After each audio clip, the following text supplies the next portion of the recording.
Alright, YouTube, we have two pieces of political news. The voting is underway in Italy right now on a referendum there to see if they're going to consolidate more power in their upper house and essentially abandon their true bicameral system, where they have sort of the upper house, the Senate, and so forth.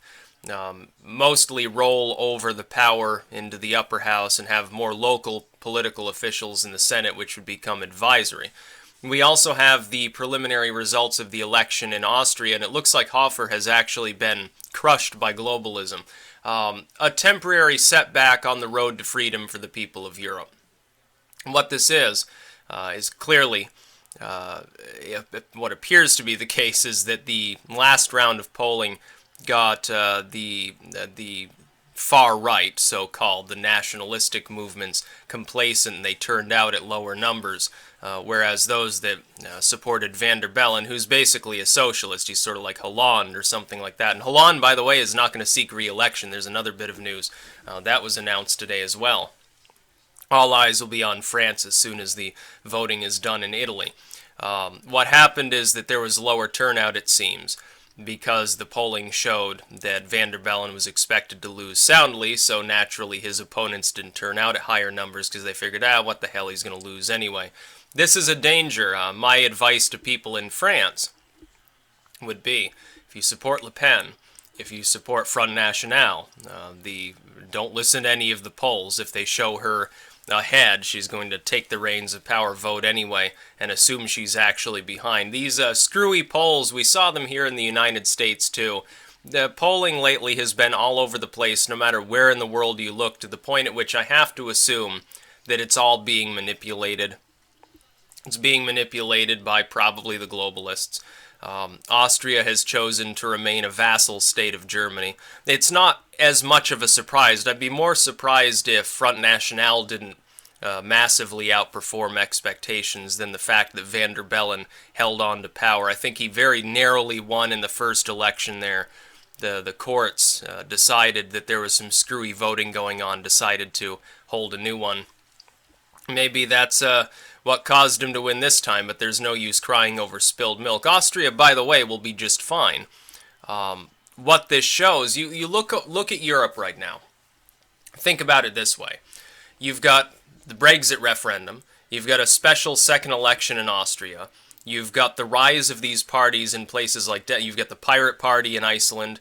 You've got the Swedish Democrats rising. You've got Front National rising. Merkel has lost a huge amount of steam, and well, she'll probably be re-elected to her position. She won't have any mandate. Italy's holding a referendum on what form of government that it wants to have. Isn't this evidence enough, regardless of the results of all these elections and referendums, that Europe is in turmoil? That is the fundamental problem of the European Union. The European Union might end up dying politically over the course of the next year or two.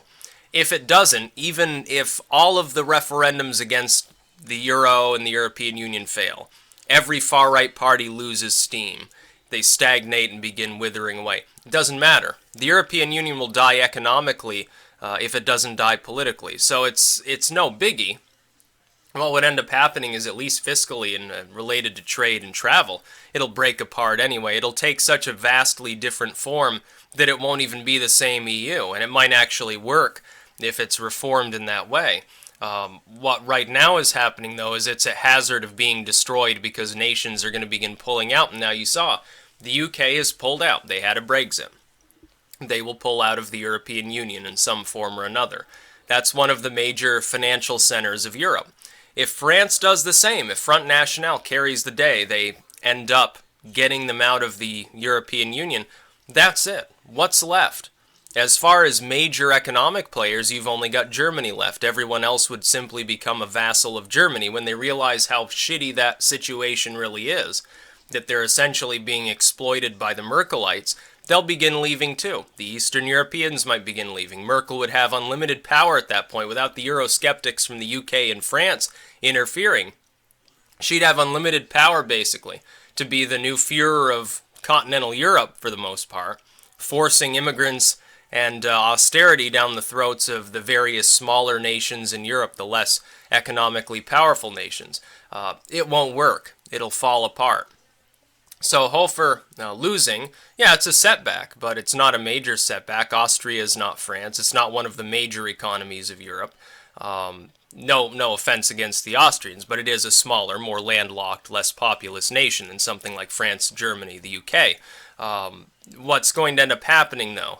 We need to look to Italy, but then we need to immediately begin looking at France. Those who oppose globalism, who oppose the European Union, need to put all of their effort into getting Le Pen elected. Getting Front National or any similar group as much power and support as it can possibly have.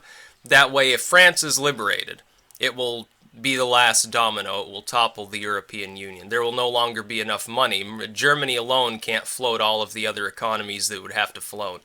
It doesn't have the. It has to excise money from the UK and France in order to finance a large proportion of that. Germany would go broke trying to develop these countries, trying to deal with the immigration quotas on its own. It would rip its culture apart. You'd probably see Merkel would end up getting removed from power. The German military might step in at that point. It'd get so bad. So if you want the European Union to die, Austria would have been a great help, but not as much as France. Italy right now is in massive turmoil.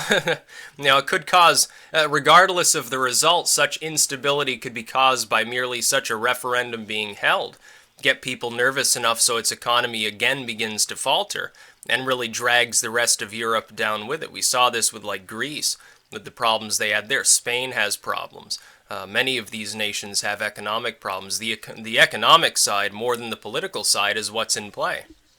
It's just that people who understand that to be the fact are organizing politically to try to get out of the European Union before it collapses. And it would benefit them. Austria is going to get screwed by not having Eurosceptics in charge if the European Union begins to truly crumble. I don't mean just slowly degrade over time as it has for years now. I mean literally begins to collapse outright. You end up with sort of a post-Soviet system whereby all of these groups that have been drawn together economically, socially, as far as trade and travel and so forth, now begin to suffer deleterious effects at a fairly massive scale. There could be some significant street-to-street fighting going on. There probably would be riots. There would be chaos all across Europe, outside of a few nations that might be lucky enough not to be economically affected right away. Germany would probably be the last domino to fall. But even there, Eurosceptics are beginning to take hold.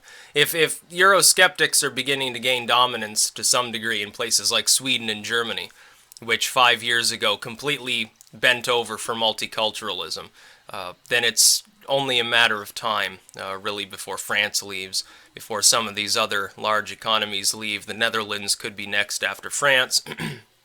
And again, what you end up with is Germany and Germany's vassal states. Do you think that that's a coincidence? I choose to believe that it's probably not. I'm not surprised that Austria, and this small landlocked German-speaking country, decided to stick with Merkel.